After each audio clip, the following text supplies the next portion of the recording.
আজকে আসলাম তিলের জমিতে। তিলের কি অবস্থা এটা আপনাদেরকে একটু দেখাই, আর তিলটা কাটার মতো হয়েছে কিনা পর্যবেক্ষণ করব। সাথে আছে এই যে ফখরুল সাহেব, বিধান ভাই। কি অবস্থা, তিল দেখে কি মনে হচ্ছে কাটা যাবে?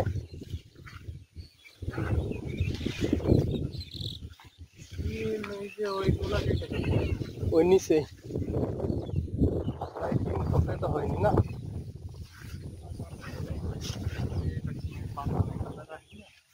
বাদামি গালা এই যে ঈদের পরে কাটলে ভালো হবে না? না ঈদের আগে ওই যে তলায় তো শুরু করে যতদূর কাটা যায়।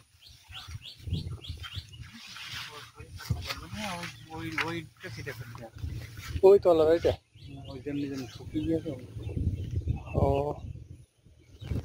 এই জায়গাটাও কাটাবে তলার তলার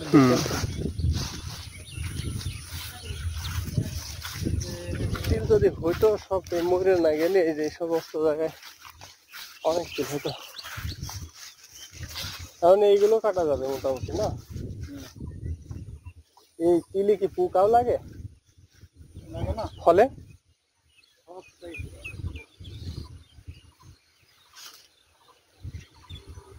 দূরে একটা ফলে পোকা লেগেছে,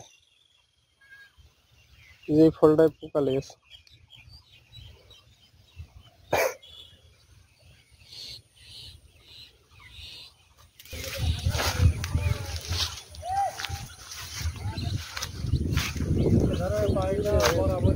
খরচ তেমন হয়নি, শুধু চাষ করা আর বীজ বুনে বাৎসরিক দিক থেকে যেটা খরচ হয়েছে তিলের বীজ মোটামুটি 2.5 বিঘা জমিতে মোটামুটি আপনার 3,000 টাকার মতো খরচ হয়েছে।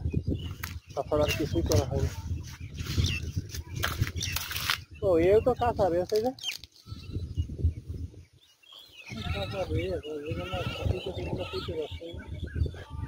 শুকনো তো একটা দেখে দিন কি অবস্থা। শুকনো তিলটা কিছুই নেই। হ্যাঁ দানা আছে।